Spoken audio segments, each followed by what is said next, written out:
Welcome, everybody, back to Segal Talks here at the Martin E. Segal Theater Center at the Graduate Center, CUNY of the City University of New York in Manhattan, in New York. And my name is Frank Henschke, and I'm a director of the center. And since 10 weeks, we are hosting talks, talking to artists, colleagues from around the world, from around the globe, to see how they experience the time of Corona, what it means for us, how they create meaning, thoughts about theater and performance, that is our field. And we live in times that are almost unimaginable. It's a reality outside seems to be stranger than fiction. There are uncertainties inside, and now things since last week turned, especially in the United States. The atmosphere is different, priorities have changed, and the murder of George Floyd was the match. You know, the gasoline that was out there was the COVID virus, the confinement, it was the exceptional high unemployment, almost a quarter, if not more, people out of work. And it's shocking. And I would like to share a statement from the Public Theater. It's very much also our own. And Oscar Eustis also was here on the show. And I would like to say that the murders of George Floyd, Ahmaud Arbery, Tony McDade, and Breonna Taylor have demonstrated in horrific fashion that racism upon which our country was built. We mourn the loss of these Black women and men, and we are grieved and outraged by their death. Theater is for, by, and of the people, yet it has taken us far too long to proclaim the simple truth: Black life matters. We must stand in solidarity with Black artists, Black staff members, and the Black community, and actually all communities of color. We must do more, much more to fight the racism that infects every institution in the country, and us at City University included. We must recognize that this is a time of change, that we have to be part of the change we want to see. And we need to live up to our own ideals. As a note, I always already said it yesterday, but we got an Instagram from a New York actor, Ilan Barach, who said, after he got our Segal Talk announcement, who cares about this right now? People are dying, be part of the conversation about justice. And Ilan, of course, is right, and it's true, but it's also wrong. I think we do need to care what is happening in the world. We have listened to our friends and colleagues, artists from Hong Kong, a very complicated situation. Just last week, we talked to them. Haiti, Brazil, Lebanon, South Africa, Egypt, the shooting of demonstrators in Chile just last December, the police beatings of innocent people in Romania. And their struggle is also our struggle, especially also for the artists, but for everyone. And I think America should turn away from isolation, from nationalism. And it is part of the problem we are experiencing. It is not right to think that what happens here counts more, actually, because we do listen to our colleagues everywhere in Brazil and Egypt and Hungary. We have reasons to be even more outraged at the murder of George Floyd. There is universal injustice. America is no exception, and America really, really should be an exception. For centuries, the Black community has suffered much more than others in these countries, and it's happening now again. Not only coronavirus kills, so does the racial politics in the US. Social and economic inequities, poor access to healthcare, discrimination in healthcare settings, greater reliance on public transportation, and much higher numbers in healthcare and in the service industries, and differences in employment. They are all factors leading to the much greater burden of the Black community and all people of color in this COVID-19 crisis. Our president refuses to wear a mask like everybody else. He suggests we should inject ourselves with disinfectant. He is hiding in a White House in a bunker when it seems to get dangerous. And he suggests that US military here to protect us, as he is here to protect us. He says US military should shoot at American people, protesters who want to see change. And he's holding up a Bible after the police clears a way for him to get to a church. It's unacceptable. This needs to change. It has to change, and it will change. And we all, as in the field of theater performance, we have to look hard what role theater and the arts can play and should play in the real way, the symbolic way, the imaginary. And we need to see how artists in other countries who for decades have dealing with civil uprising, authoritarian regimes, censorship and police killings in Egypt, Lebanon, Chile, Cuba, Brazil. It is important to find out what we can learn from South Africa, from artists like Basil Jones and the theater he created with others in the years of apartheid, and that how that contributed to a change. And of course, we do have a responsibility here, and we will have talks now with planning with Nigel Smith and James Strax, Woody King Jr., Tamila Woodard, and many, many others coming up to also look a little bit more closer at New York City. Normally it's one day out of the 5, but we will, of course, react to this. Also a significant French philosopher, Jean-Luc Nancy, will join us next week and talk about the significance and meaning of art. We are also looking forward to that. So as I said, we have to know what role art is playing, has been playing, what is right, what is wrong, what has been missing for a long time, and how is the struggle for our communities of color, the communities who are not at the very, very center on the light of the Broadway theaters, or sometimes also of the experimental or downtown theater. With us is a great worker in the field, in the vineyard of theater and performance, someone who over decades has made a great, great contribution with the Mayi Theater Company. He has supported the Asian American Theater Company, produced plays, worked plays, created plays, also directed. Actually, I just learned, has also been an early supporter of Hal Round. It's the first time that he's on himself. Ralph Peña is with us. So Ralph, thank Hello. you for coming. And I apologize that it's a longer statement in the very beginning. No, I think it's important to say, and you know, you're sort of asking what theater has to do with what's currently happening, and I come from a background of protest theater during the Marcos regime in the Philippines, and I've experienced these kinds of upheavals in my life a few times, and every time this existential question comes up, like, what is the role of theater in protests, right, or in civic action and inciting community engagement. And every time I go back to my experience in the Philippines of actually talking to communities and working within communities and getting the inspiration for creating the work from the communities. Tell us a bit about that time. What happened? What did you do? Well, we put up What year was it? This was 1982.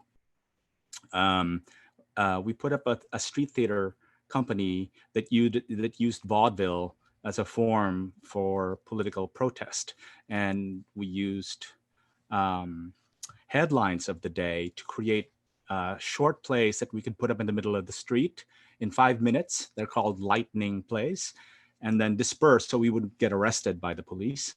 And that went on for several years until, you know, at one rally, I believe, for then Corazon Aquino, who was just beginning on her political journey, and Marcos was still president, we actually performed to a crowd of approaching 1 million people at the national park. I've never experienced that before. How did that happen? 1 million people? Tell us a bit about the setting.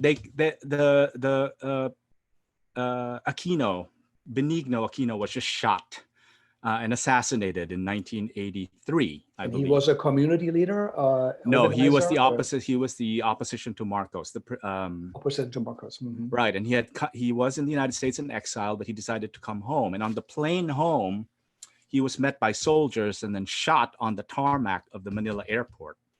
And that created a huge national outcrying, much like what we're seeing now, of the people saying, I've had enough. You can't do this.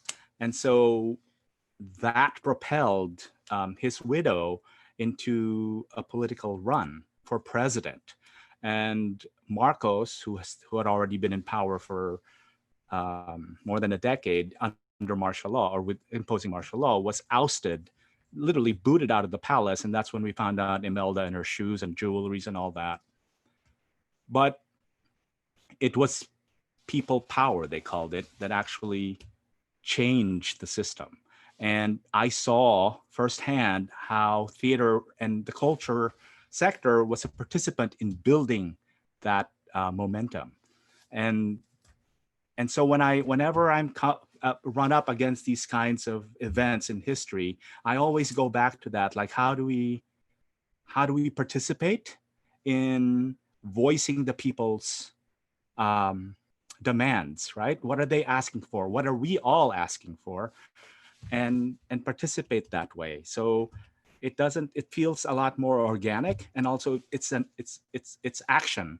And as opposed to the traditional exposition of I think Western theater. This is, we go to the streets and we do it, and that has served me well.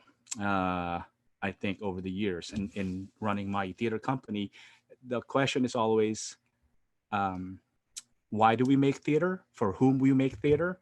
And what kind of theater do we make? So knowing those three things sort of always guides how we program. And now here we are again at another crossroads. And to me, this feels very much like the first time we founded Mayi in 1989. We didn't know what we were doing. We didn't really have any mentors. We just thought, oh, let's put up a theater company, because how difficult can that be? And now 30 years later, we're still challenged by many things, but that's I always go back to that experience in the Philippines. So tell us a bit. You had short lightning plays, 4 or 5 minutes. You improvised the scene, and then you went to another part. And no, we just dispersed. Oh, excuse me 1 second. Excuse me. Yes, I think Ralph did say he would get a delivery he has been waiting for a long time, and he had to take it. So as you see, this truly is a live show, and I think his experience reminds us, like many artists who talked about these times. Sorry about that. Can you hear me? Yes, of course. That these times of complication, of crisis, of anger, of protests. That these are also times of change, and there is something in here that perhaps will also help us to learn to get to a better place. So yeah, so those lightning rallies. An example of this was we decided to hold a rally at the very start of the Miss International Beauty pageant that Imelda was hosting. And so we had our costumes underneath our street clothes, and oh my. Yes. See, this is what COVID does to us. We also have to wait for days for one moment, for one delivery, and we cannot miss it, not even for a whole round interview. And it is of importance, and it also shows that what we talk about here is connected to life, our daily life, the way we live, and it's not separate, which normally we all pretend it is, and it is not. No, and I don't have a doorman, so yeah, I had to do that. But yeah, so we had the Miss International pageant that Imelda hosted. We had our costume, which was drag actually, underneath our regular clothes, and then just before the beginning of it was being telecast live around the world, we went in front of the venue and took out our costumes, and we played Miss Imperialism, Miss Fascism, Miss Bureaucrat Capitalism, all that stuff, and we held a mini beauty contest in front of that event, and immediately we were surrounded by a phalanx of armed security. And luckily, the international press was there, and they all came out of the venue and trained their cameras on us. So the military couldn't touch us. And we sort of went outside this complex to get out into the main street, and then ran into a mall and dispersed. So nobody could track us. But those were the kinds of tactics that we used to make art when we were not allowed to make it. So theater always finds a way, I guess, to express itself. And I find that it is most creative when it's faced with adversity. And that's, I think, what we're experiencing right now. So to me, it feels like, this moment feels like when I first started theater. I didn't know what I was going to do, but I knew I had to do something. And so in the last couple of months, that's what we've been trying to figure out. What are we going to do in the next few months if, say, we're not able to get back inside the theater for a year and a half, 2 years? What's going to happen? And I'm How's not alone. Mayi doing? Yeah, how's Mayi Theater doing? We're struggling like everyone else. But as you know, New York theater is stratified. We're not all working in the same stratosphere or whatever, these hierarchies. It's hierarchical. So the responses are all different, from the big theater companies to the small theater companies. They're all trying to figure out what we're going to do in the near term and in the long term. What's consistent among everyone is that we're all sort of groping in the dark. We don't know what this new form might take. Some people are thinking of digital, and some people are thinking a hybrid of live performance and digital. Some people are thinking scaling down to parking lots, to parks for 4 people, 3 people, 10 people. And some people are thinking giving people headsets and observing a play from across the street, or drive-in movie houses, of having cars form a circle and surround a performer in the middle. Everybody is trying to figure out ways, and including reducing theater occupancy by 70%, up to 70%, and only allowing 30% of their normal capacity inside the theater.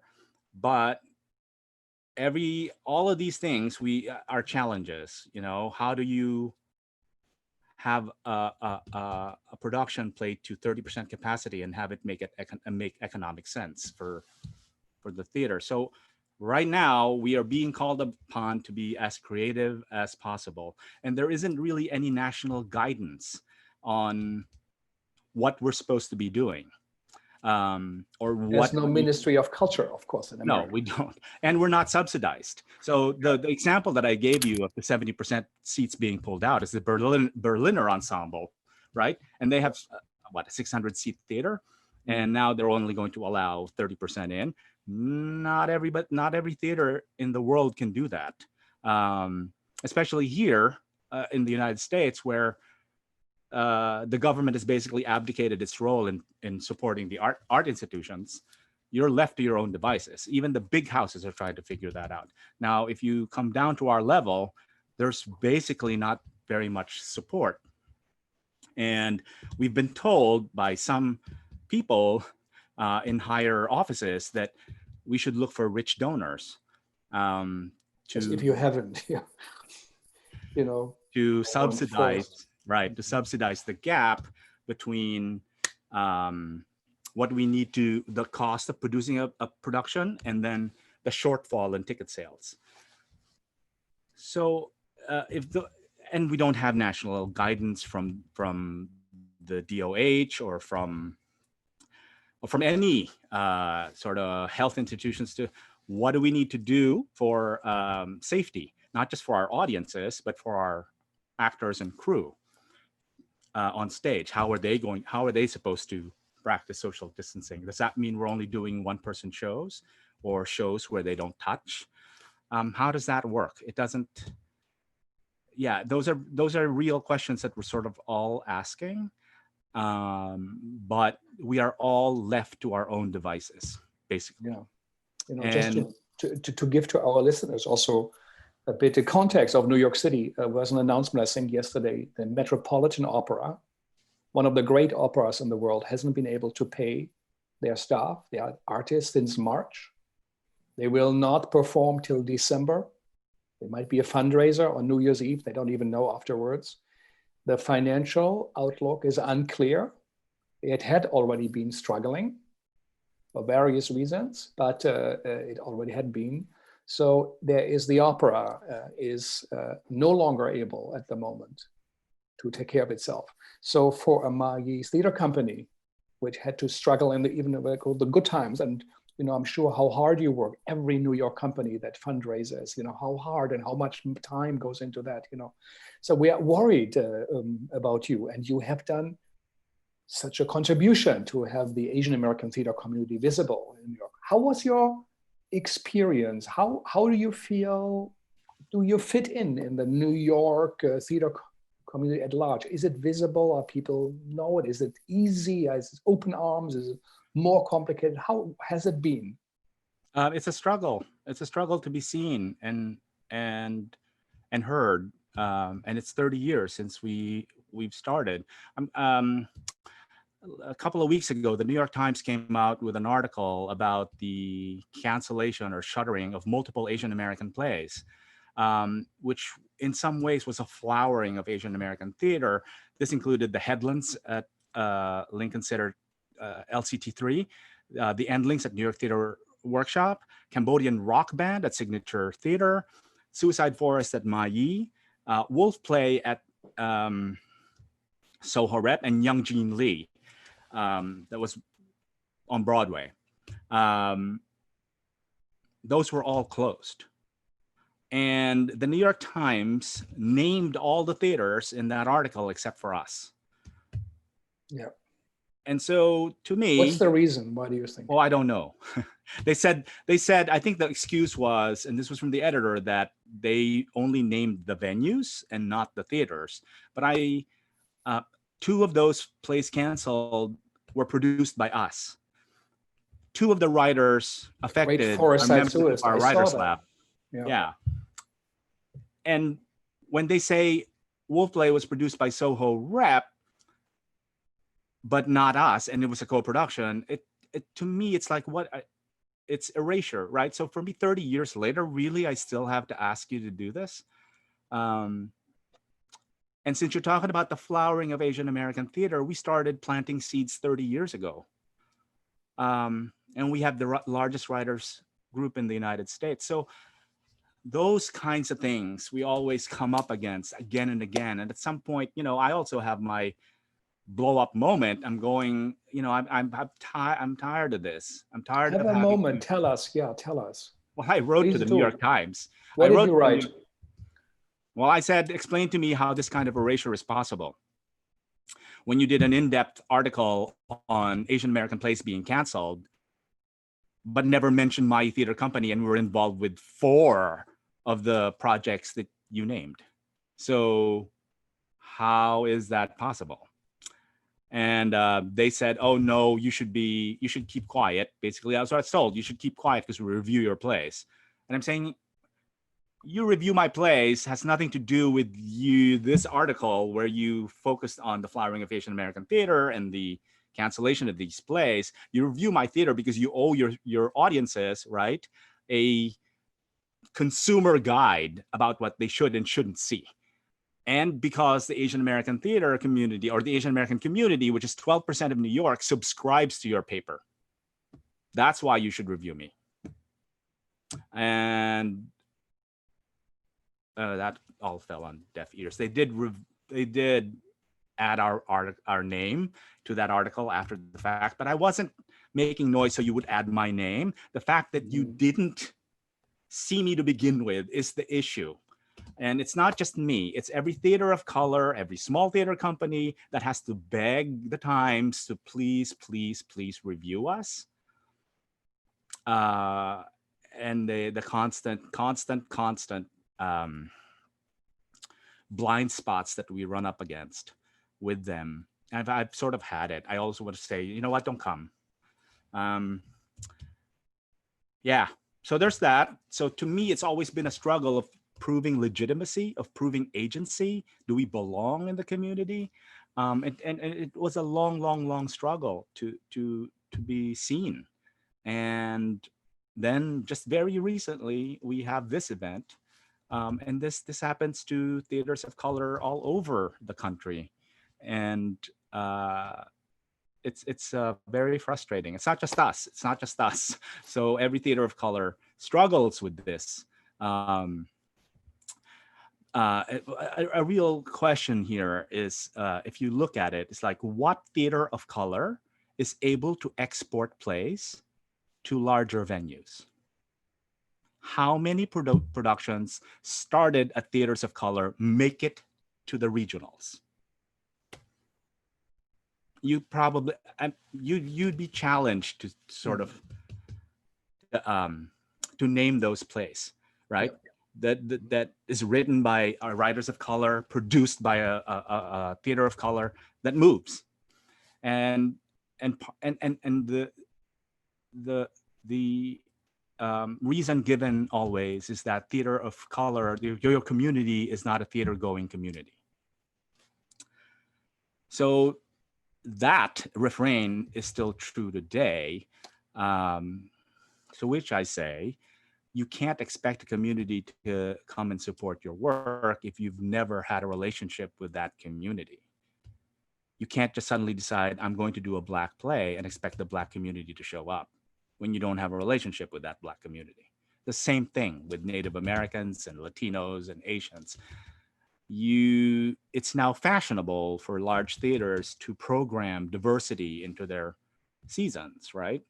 But what you really want to ask is that for show? What kind of relationship do you have with the community? Who is watching? How are you bringing these communities into the theater to experience this work with you? And 9 times out of 10, it's a diversity programming gimmick. Without any effort to reach out to the community. They do it for 2 months before the show and then drop it. And then that's that until they decide to do another one 2 years down the road.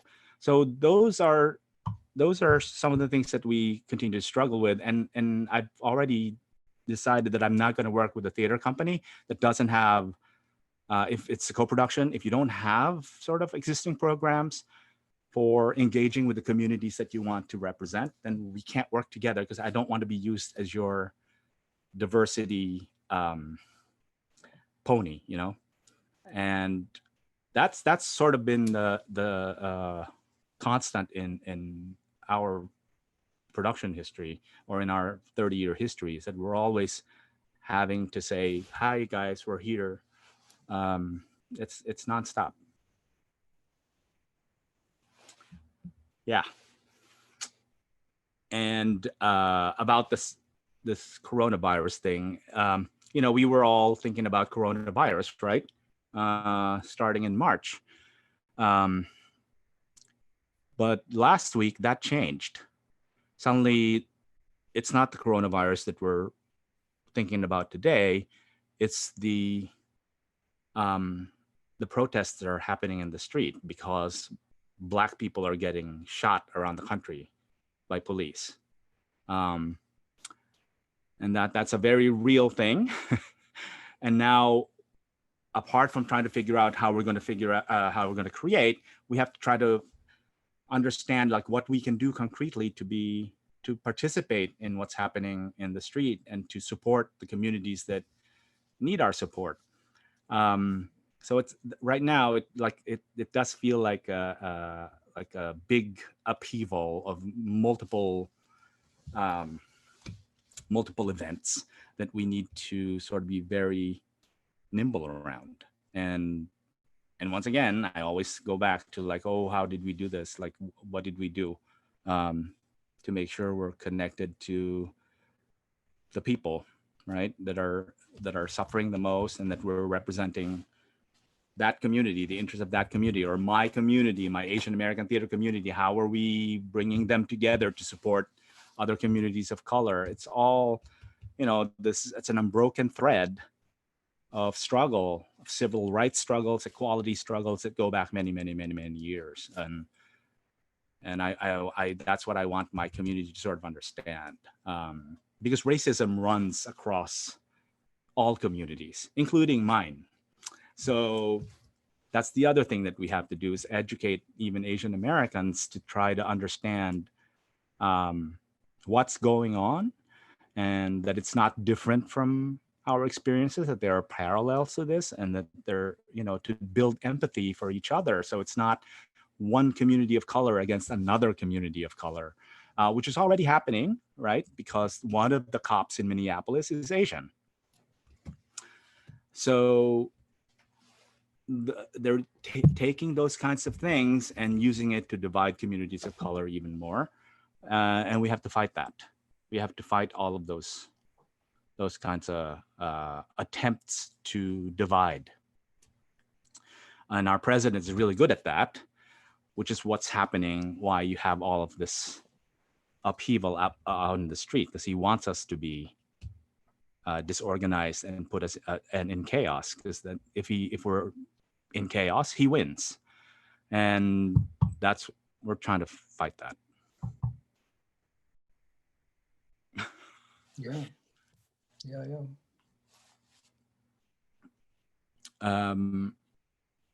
I guess the other thing that we're working on right now is we're trying to, very early on in the process, we decided that our focus for the next few months is to employ our community of artists, to find jobs for them. I am very of the opinion that this is a long hiatus, that we're not going to be able to really come together in a room until there's a vaccine, and hopefully there is one very soon. But looking at all the the steps that have to happen and the usual trajectory of vaccine development, it will take some time, not just to come up with the vaccine, but to manufacture it and distribute it widely and administer it widely enough so that people are safe. So potentially we're not going to be able to do theater in a room again, like we used to, for a year and a half or 2 years. And in that time, what do we do with all the individual artists, the freelancers, the house managers, the technicians, the designers, the actors, the writers? How are they going to make a living? And it also matters because we want to keep them in New York. A lot of artists have already planned to leave the city. You hear that, yeah. And who's leaving? What's that?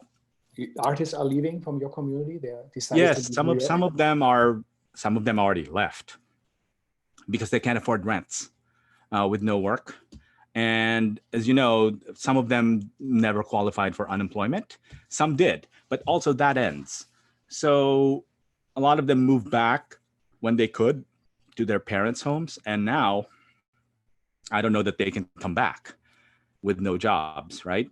So one of the things we're trying to figure out is how do we keep our community intact and employed? So that's what we're leading with in the next few months, is finding work for them. And what we've devised, at least for us right now, is I've just convinced my board to support a transition from what we're doing right now into a digital format. So we're converting our rehearsal studio Midtown into a broadcast studio, and also developing broadcast kits that we can send to the actors wherever they are, with light, sound, and whatever equipment, cameras and all that stuff, that they can put up a studio in their home, and we can remotely orchestrate all those remote sites into something like live theater. I don't know how that's all going to work. We've never done it, but we're moving in that direction to try to give people work. Our technicians, our designers are now all working to convert our studio into a TV station, and we're buying equipment and training on this new program that isn't going to be Zoom, because Zoom is very limited. But we're going to come up with something that we can. It's almost like television, except it's going to be done live, and we're allowing our audiences to interact with the actors live. So we don't know how that's going to work, but we're trying to wrap our brains around how to keep the live aspect going, even if we're on this format, we're in the internet. But it's all because we want to keep people employed.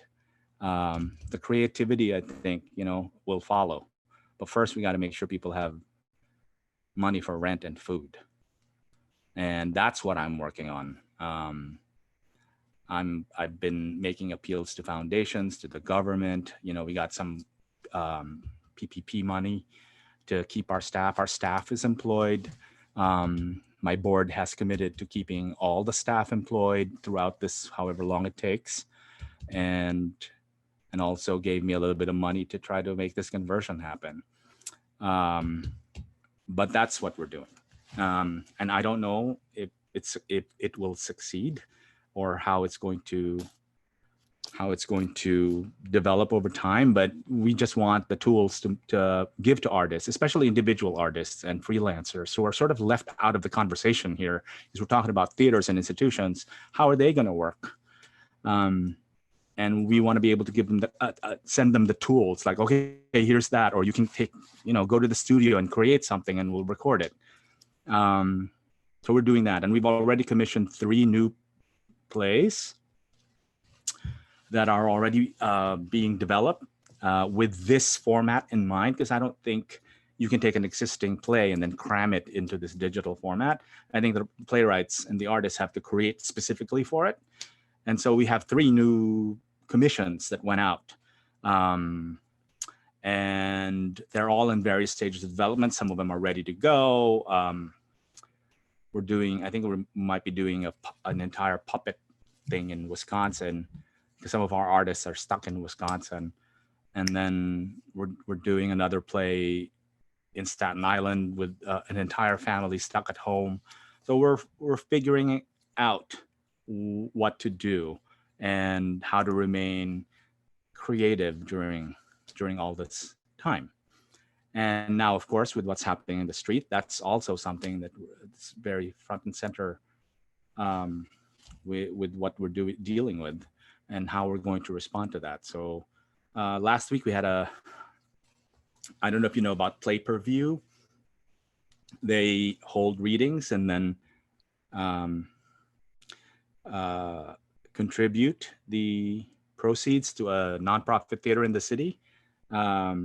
And last week we had a reading, but we decided that it's probably better to give all that money to racial justice. So we did that. And we're looking for those opportunities to see how we can help more than just sort of release statements on our website. Like, what can we do to make it to make a difference? And there's a lot going on, Frank. A lot. I don't. Yeah. And then with all of this stuff, one of the things that we're struggling with is, is this theater or is it a movie? And whose jurisdiction does it fall under? Is it Actors Equity or is it SAG-AFTRA? And so those questions are now plaguing all the theaters. Like, what are we doing? If you go digital, what does that mean? Which union has jurisdiction over that? And that's something that everyone is trying to figure out. There are a lot of conversations going on in boardrooms across the United States about how to do that, with a lot of lawyers involved. So I don't know where that's all gonna end up, but I also know I can't wait for people in a room to decide what my season will be, right? Or whether I can make art. That doesn't work with me. Like, you can't tell me what I can and can't do. So I'm trying to figure out how to still get people employed, work, and make something as they're figuring out, who makes the money. That's basically who gets the benefits and the health and pension. But I can't wait for them to figure that out, because it's June, right? And we only have a few more months before the fall starts. Are we not going to do anything. So there's a lot going on, I think. And it's not just for me, it's for all my colleagues as well, off-Broadway and off-Broadway. We're all trying to figure that out. And I think it's different for people who don't own their theaters. We don't own a theater, right? We've always just rented. And so I can't make a decision on to say I'm only going to do 30% occupancy, because that space isn't mine. So I have to work through all of those challenges and also figure out whether the landlords will cut us deals to lower the rents if we're only doing 30% occupancy. There's a lot of things to consider. A lot the economics of making theater in the city are different, I think, than in many places around the world. I've been talking to colleagues in Asia, and they're also struggling with the same. They're also struggling with the same challenges, especially when it comes to freelancers and independent artists, putting them to work. So I think what's especially useful for me is that I've been able to talk to these artists around the world and try to figure out what they're doing to see if we can apply it here, and then share what we're trying to do to see if they can use it there. But there's an opportunity here, I think, to break down walls that have traditionally existed between our theaters because of physical distance. That's gone. I can work with any artist now around the world without having to worry about, can we bring them over here? So that's an opportunity, I think, that needs to be explored. We have all these new graduates, for example, right, who are leaving schools with their MFAs. I spoke to some graduating classes, and they're all worried about what they're going to do after school and whether there's employment waiting for them. And all of them they're scared, as I am scared. But I talked to some of them, and I said to look at this again as an opportunity to bring new ideas to the table, right? Theater doesn't have to be what it was before. There are ways it might be able to change, and you're the catalyst for that change. It's your ideas, it's yours for the taking. And every theater company in the United States and in the world are looking for these kinds of solutions, for ideas, because we're all in the same boat. So if you're a new graduate and you have an idea, take it to a theater company, pitch it to the people there, and see, if they might be interested. And I'm sure they will be, because we don't know what we're doing. And we're looking for these kinds of ideas, and all these young kids will have them. I spoke to a Chinese artist who just got her MFA, and she's developing VR, virtual reality theater. So she designs all the sets, the entire environment, and you watch it through your goggles, but there's a play inside, and you're actually in the play. So that's new. And maybe, I encourage her to keep going. And I'm interested in also exploring that with us. We're working with some people in Korea to try to tell a story about the history of digital use in Korea, and how we might be able to put that into a play.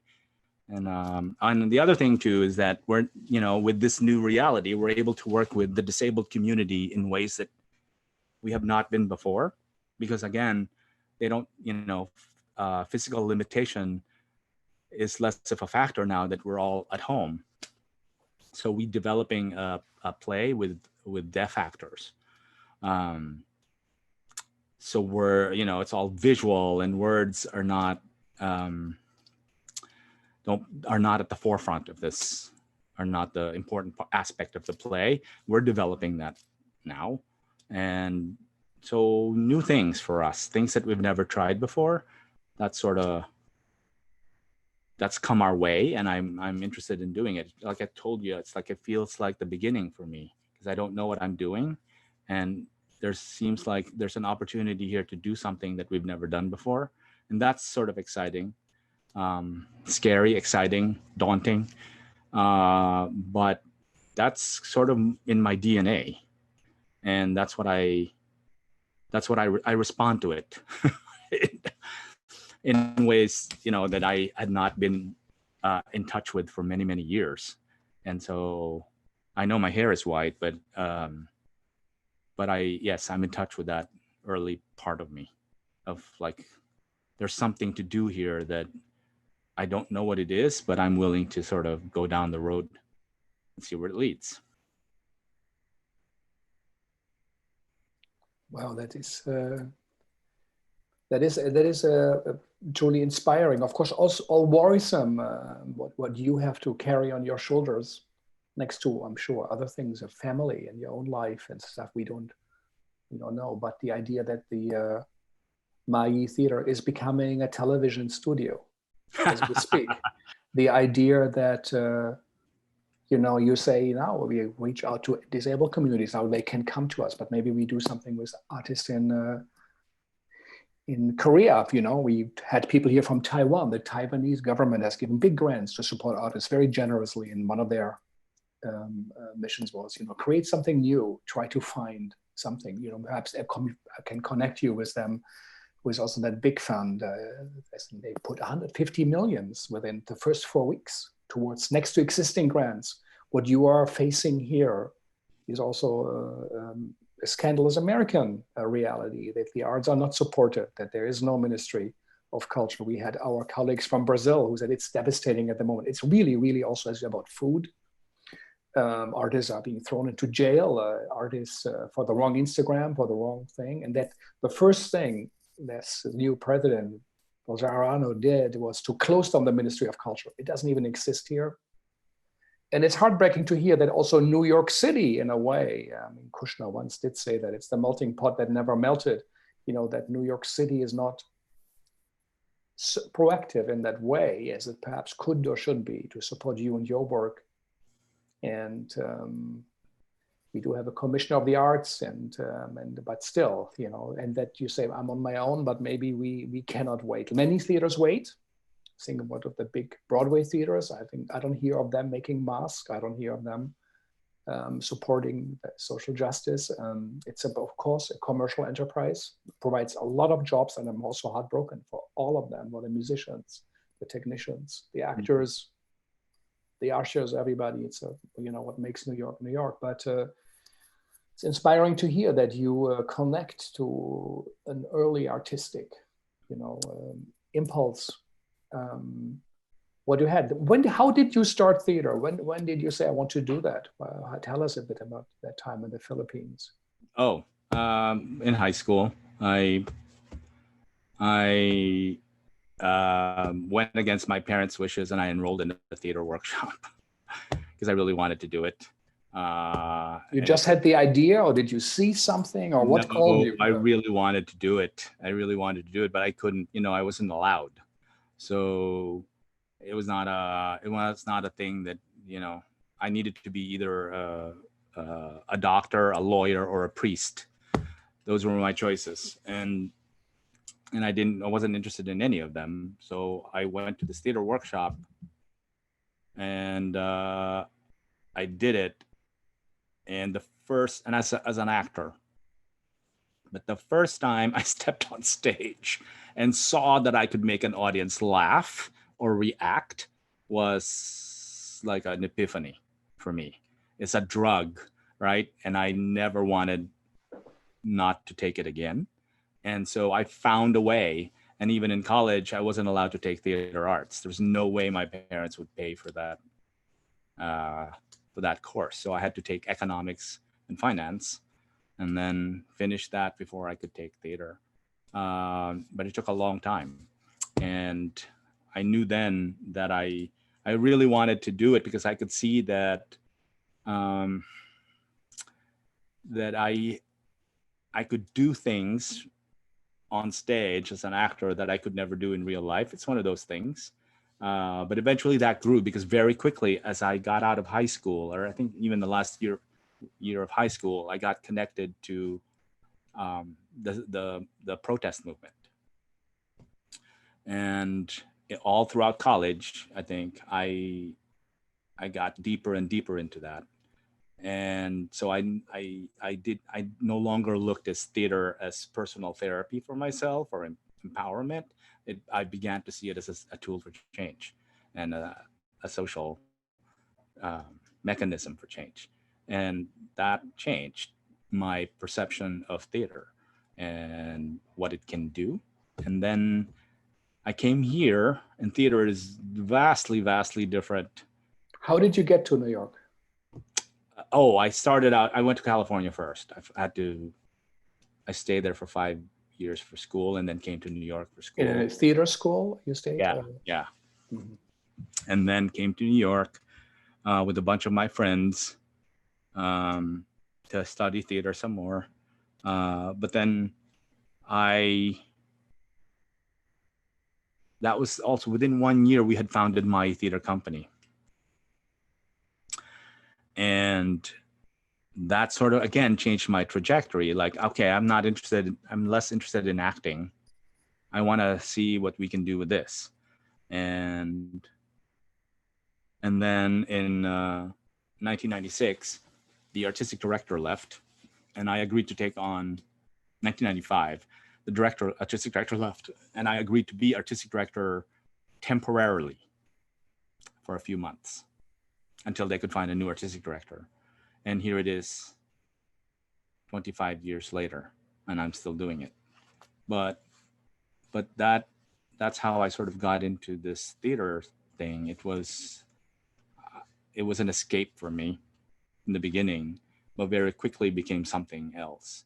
And in New York, when I came, or at least in the United States, I mean, I couldn't get cast in anything with this space. I mean, nobody used Asian actors in 1980. So you had no chance in the auditions? No. I mean, I had to force myself. I was a spear carrier in Shakespeare plays. In the Scottish play, I was the bloody soldier. So they covered me in blood so that they wouldn't know that I was Asian. There were those things. And I accepted that. California is its own animal, and I came to New York and thinking, it's a little easier. It's not. And that's sort of also the reason we founded MyYi, was because there were no opportunities for us. And we just, it's also from my experience in the Philippines that I do not wait for anyone to solve my own problems. And this ethos that no one owes me anything, that I have to make it happen. And so that's how that happened. And every year it's creeping forward a little bit. When was this? Maybe 10 years ago, 12 years ago, our board embarked on a capital campaign that established a reserve, a capital reserve for the company that's still intact. That reserve pays for staff salaries. So no matter what happens, we're going to pay our staff. How big is your staff? Right now we have 5 people. 6 now. We hired another person. 6. Yeah, it's not big. And still, that's a lot, yeah. we have to keep everybody going and create the play. So yeah, we're lean. And in some ways that is why we've survived. If we had taken on real estate, right, and a big staff, we would have been dead years ago. We would have been in debt for sure. But we remain nimble, I think, and that's part of why we lasted.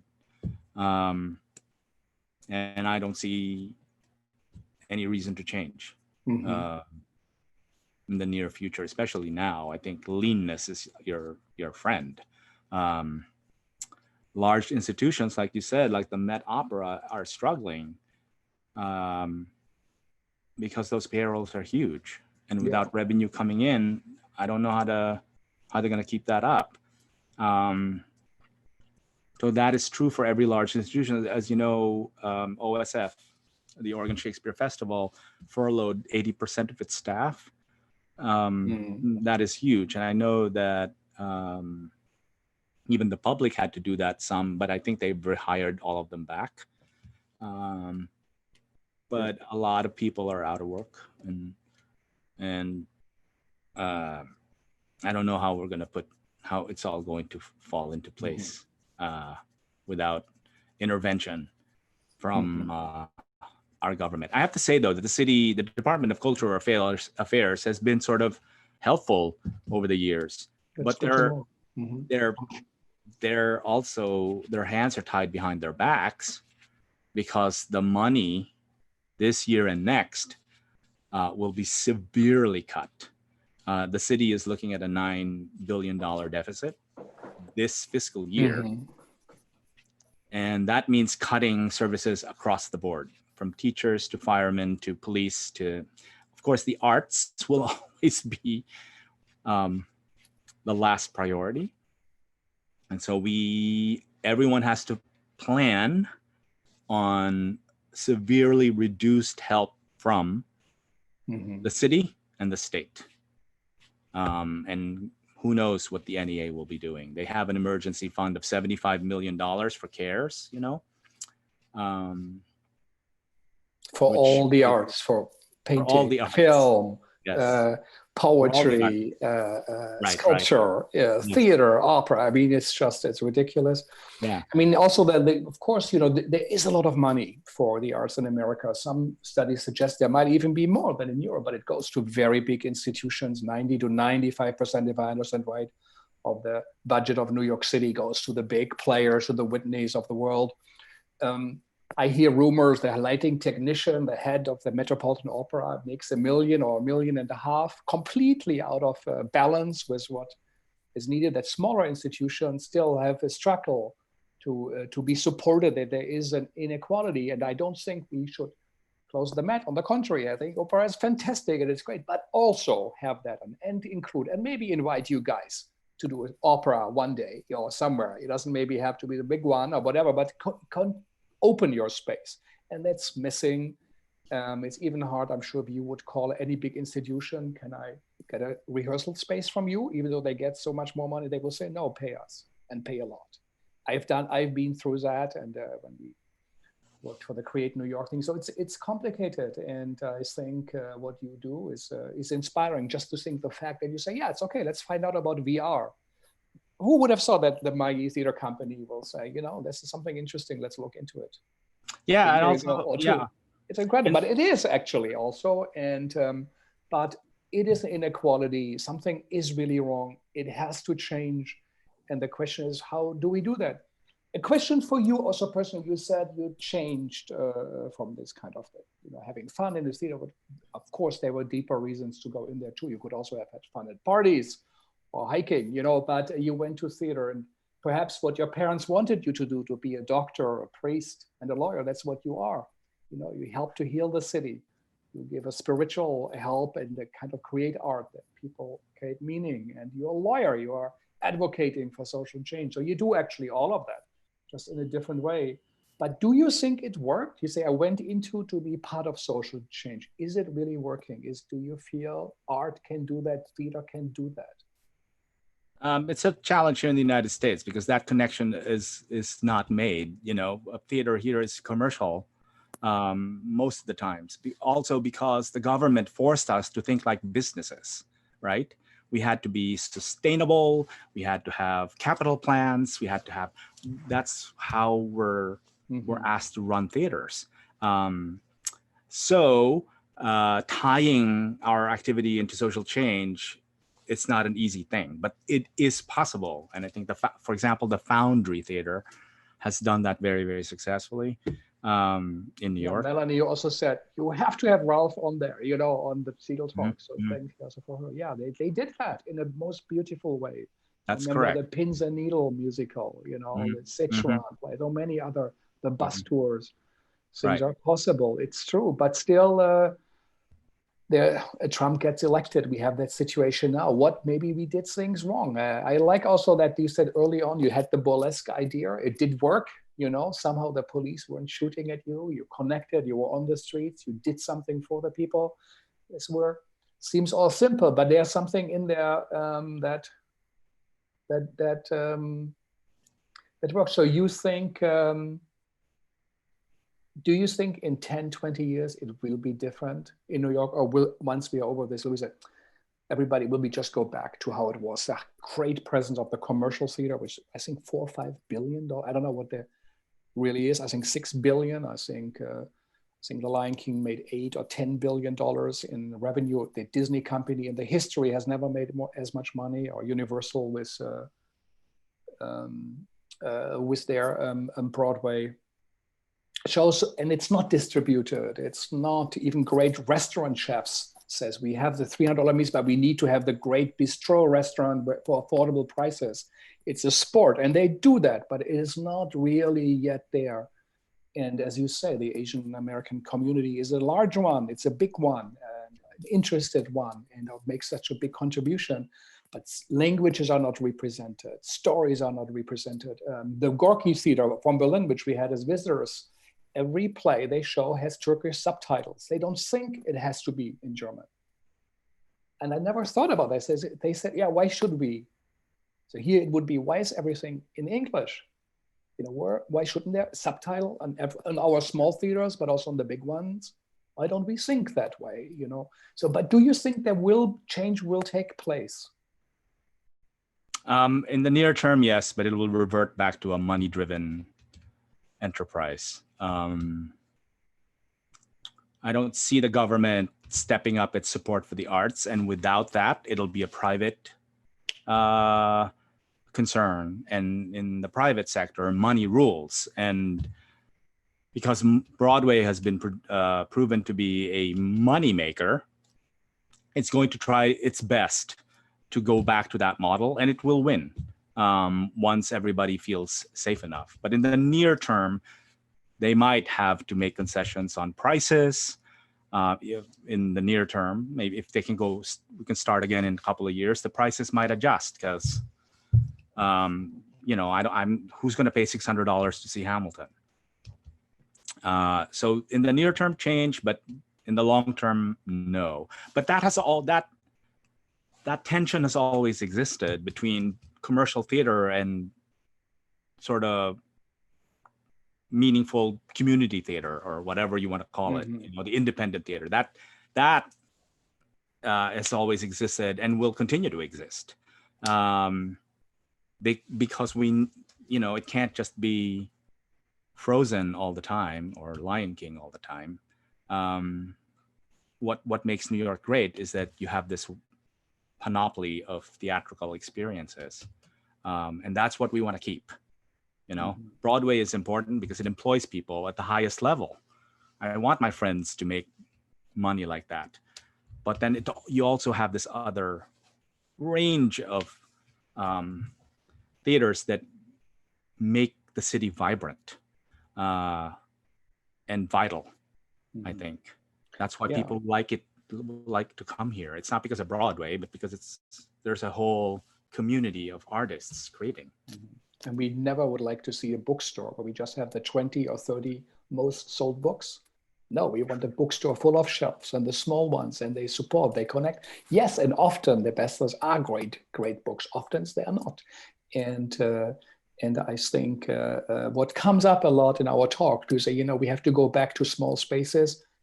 That's how we started, but it actually also worked.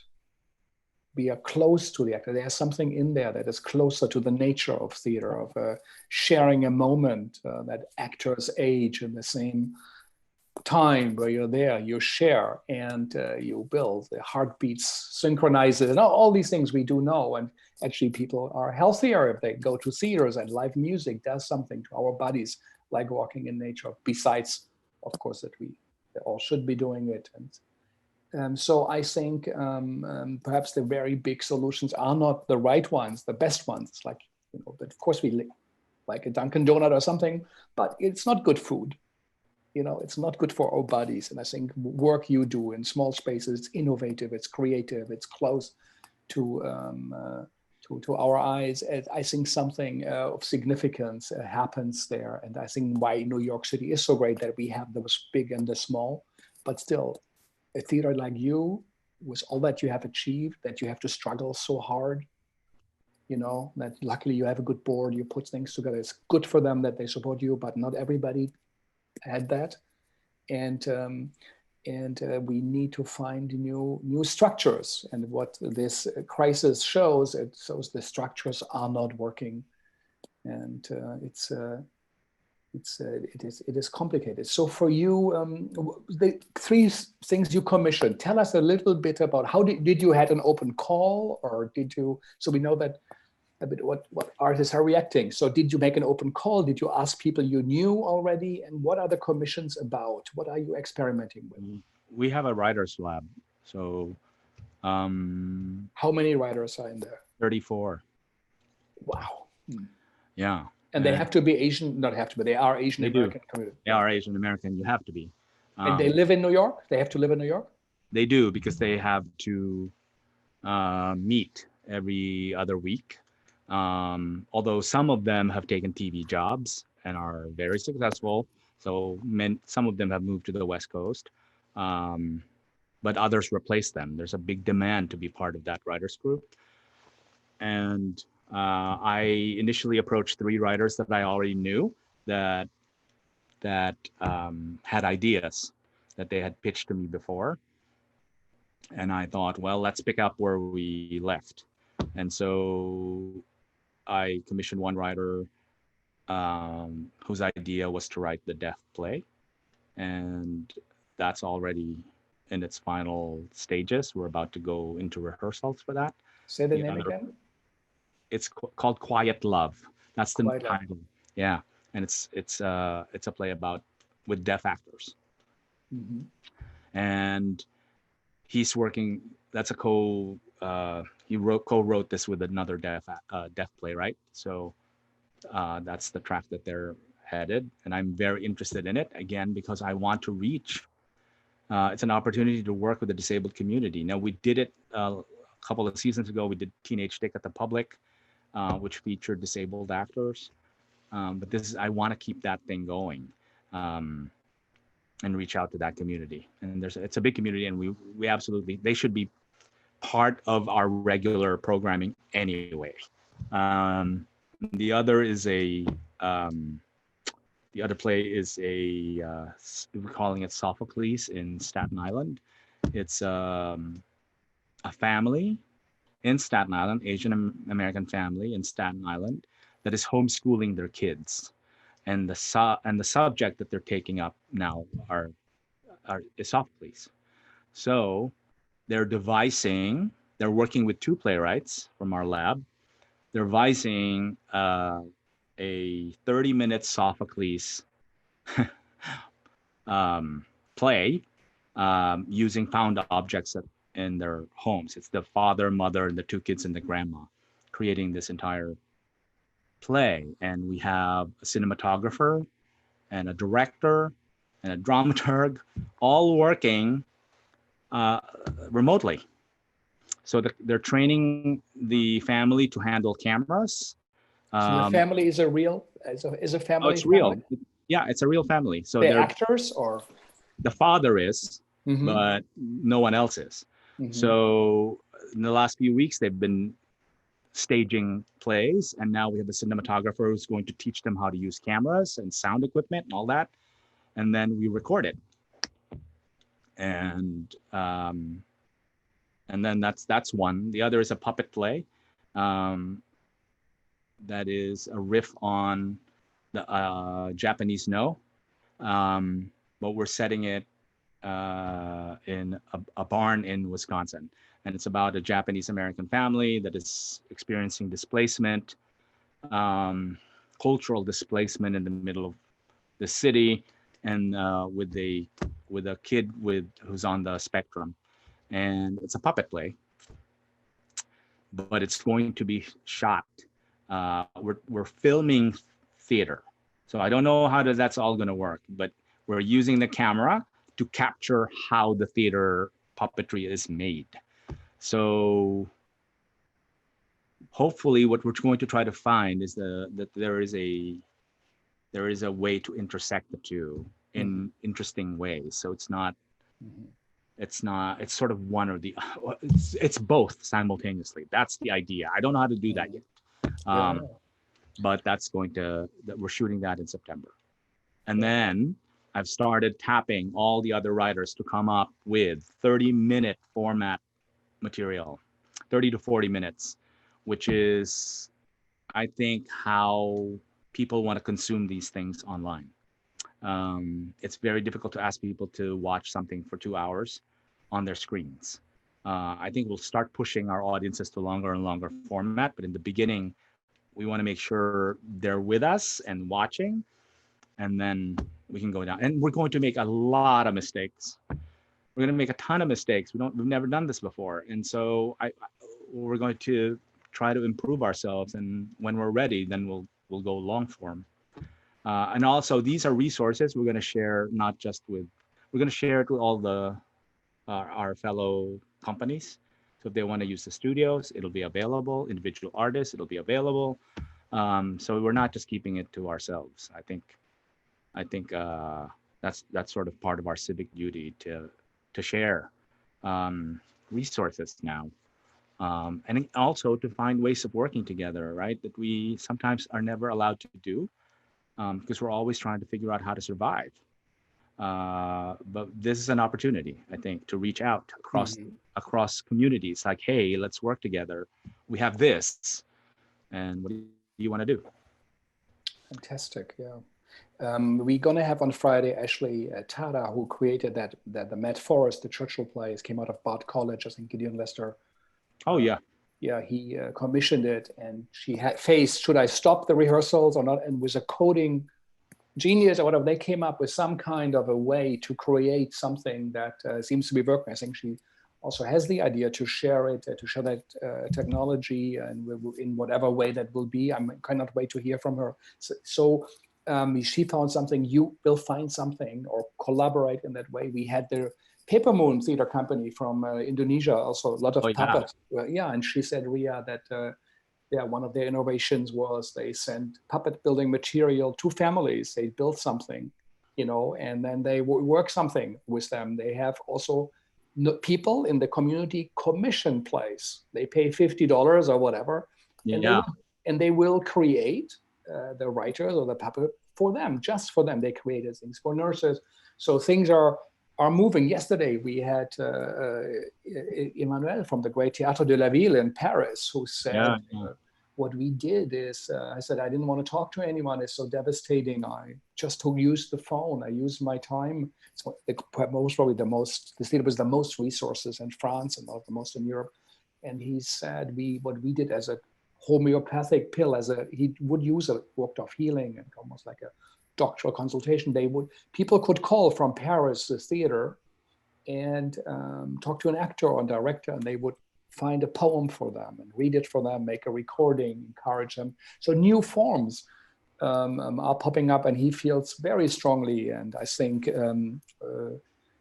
good idea to build bridges with the scientific community and with education, let countries collaborate, work together. He invited also New York to come out. So I think in a way, it's a forced innovation, but there is, of course, a government support that goes beyond. I think the Théâtre de la Ville most probably has more than 3 times as one theater what the NEA will give out as an emergency fund. So it's such a different situation what we face here. But I love to hear that you really are so innovative, that you are taking up that challenge. I haven't heard that in that way, from companies. We are still struggling. We also slowly getting, in those 10 weeks now, we are moving ahead, but this is a significant development to hear from a New York company, how it reacts, how fast you do that, and how that will be shared, how many more viewers you might get for your work with the TV studios, following a bit maybe TV format minutes, but how many more viewers, maybe even from around the world, will see what you do, and later on there might be a fusion. And as Rancière, the great philosopher, said, when a really old tradition like theater comes together with something new, something happens. And he claimed the dances of Louise Fuller, who herself held 40 patents on lighting and lights and moving things, which she invented. And everybody thought and knew this was something great at the time. And people saw life in a different way and got at ease with the new times. But my question also for you, we're coming closer, how did you, as a person as well, who went to high school and university and all of it, and studied acting, had to struggle with the fact that it was impossible to be, in a way, part of the theater community. You had to create your own, you were forced to do it. You had no other chance. And luckily you had the tools and the tenacity and audacity to do it. But how are you experiencing this time? How long have you been confined? What's going through your mind? How do you carry it? Also the responsibility and in your own life what's going on? Well, I've been confined here. For how long? Since March 12th or March 15, I think. I was at Long Wharf directing a play that just began tech. On March 12 was our first day of tech. And that we never finished it because halfway through, it was decided that we couldn't move forward. So we all were sent home. This is at Long Wharf. They paid everyone though, their entire contracts. But ever since then, I've been home and I've stayed home pretty much. Since then, I don't venture out much, except if I have to buy something or walk around the block or something like that. But I come back in. What it has done for me, I'm actually busier now than when I'm not confined. There's so much to do right now, talking to artists, figuring out where to get money. That's what I'm doing. I'm chasing money all over the place. And I'm driven. I guess this confinement, also knowing that the survival of the company depends on the decisions that we make in the near term, is driving me to make sure that we've got things in place.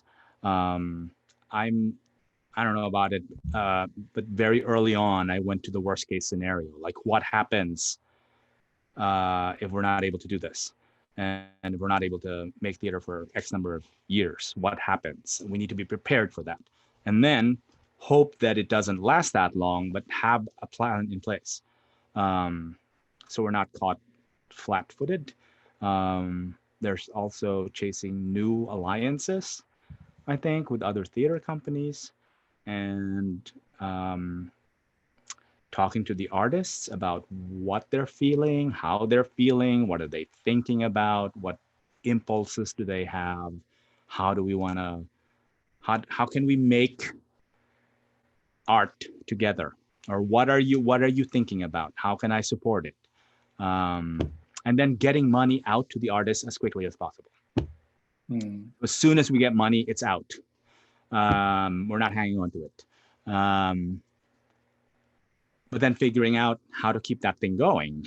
And so that's what I've been doing here inside my apartment, is finding money, talking to artists, looking for solutions, and coming up with plan after plan after plan. What if this happens, if that happens, if that happens, if that happens.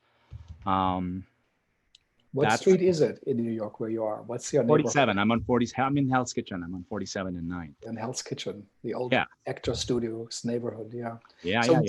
So how do you keep your batteries running? How do you recharge? What do you do? Do you read? Do you listen to music? How do you talk to?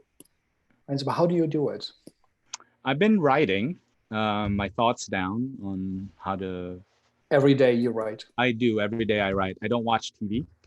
It's completely unnecessary to me right now.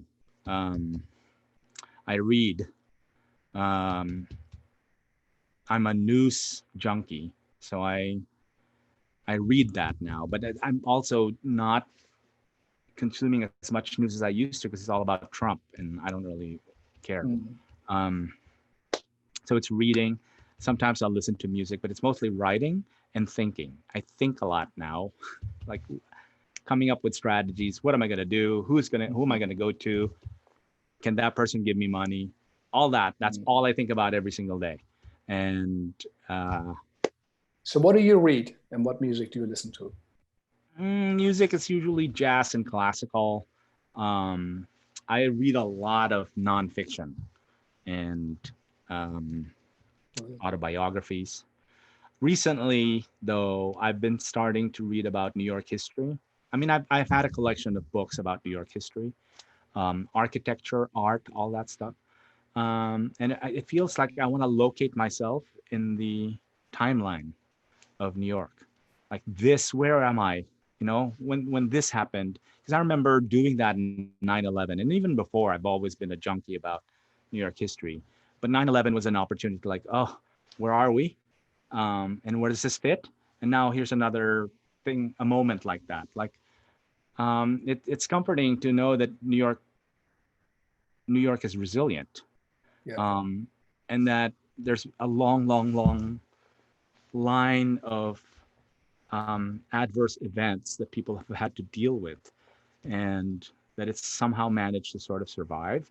That's comforting to me, knowing that there's that. Um, so, yeah, I mean, this is my moment. This is where we are, and what are we going to do? Uh, and see how that all sort of fits in. It's part of everybody trying to figure out how to live Yeah. in this time. And Yeah. that's why I go back to those history books. I don't know why. But that's where I find solace nowadays. Just reading like historical stuff. Mm-hmm.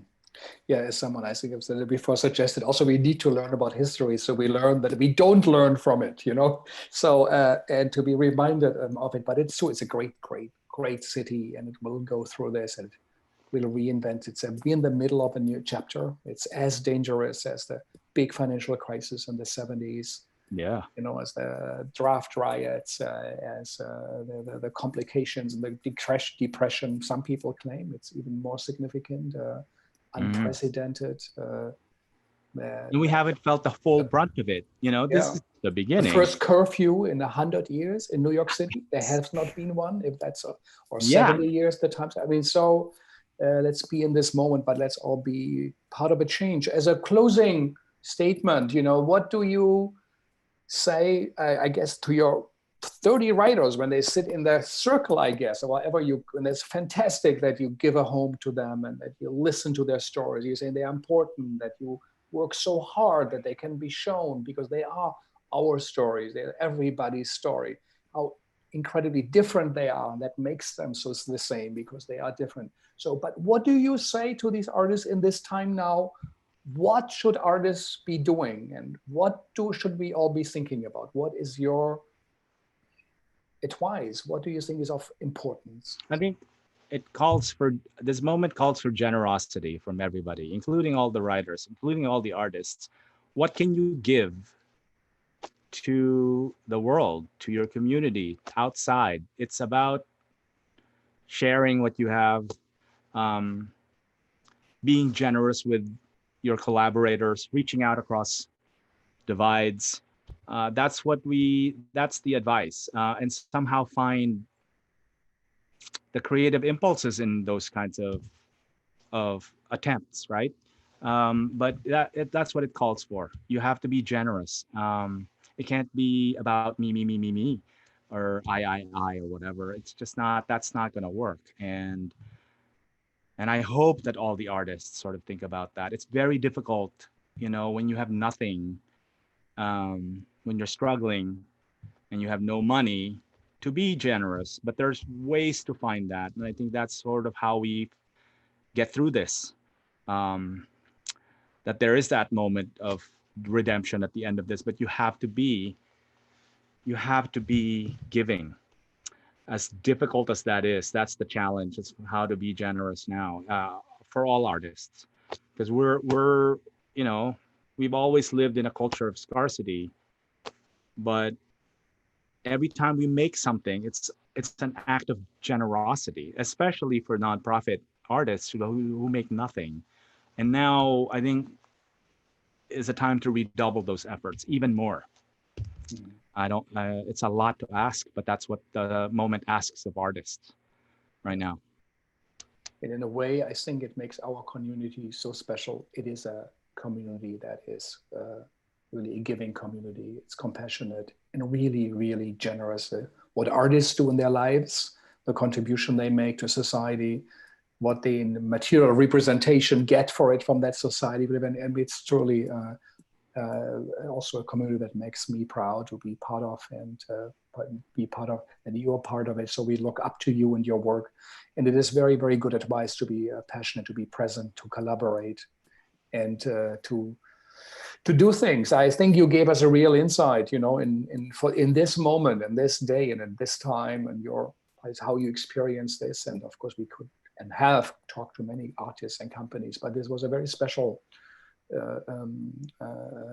a session, I thought, where we really hopefully understand a bit more and also see the importance of your work. And I'm impressed, by the initiatives. I haven't heard that so far. And I think you really are taking, as you always have done, action and create something, and you don't wait for approval of things you do. You do something, and as you know, it's the only way. Otherwise, it would have never been created, which is sad. And I think it's wrong that this way of working is held up as a model by that liberal capitalism. Look at the artists, they fail, no one supports them, but one day they become more successful. You should be like this, be your own little company, be self-employed, and maybe one day you make it. It's not true. This is not how it works. The structure now exposes it, that this is wrong. There needs to be sustainable support for health insurance, for access to education, for access to the arts. That's why governmental ideas are important. And we now see around the world what works and what doesn't.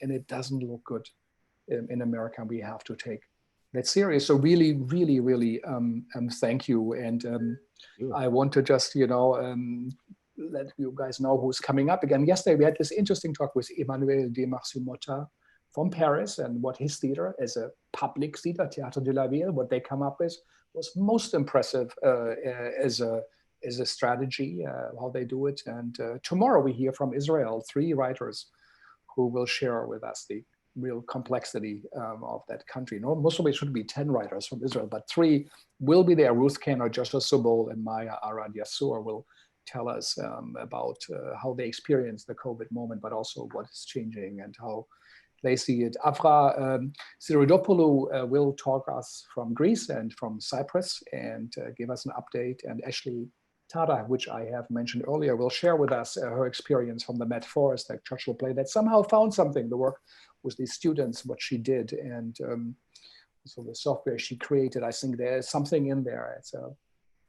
I think it is a work of art she created, and it's something in between the theater, film, and so we'd like to hear more. And yes, Nigel Smith, James Scruggs, Tamila Woodward, the great Woody King will join us, and others, to focus also for this moment, what the Black community's experience. It's so horrible and devastating, and what these images do to us, images that also haunt us, and that theater have to create images with imagination that go beyond the image that we remember, and perhaps do not even meditate on what's behind, how big that really is, and that relentless thing and what it produced. So, and the great Jean-Luc Nancy, one of the great philosophers on this, will talk to us and give his why do we need art? And I think it will be an interesting conversation.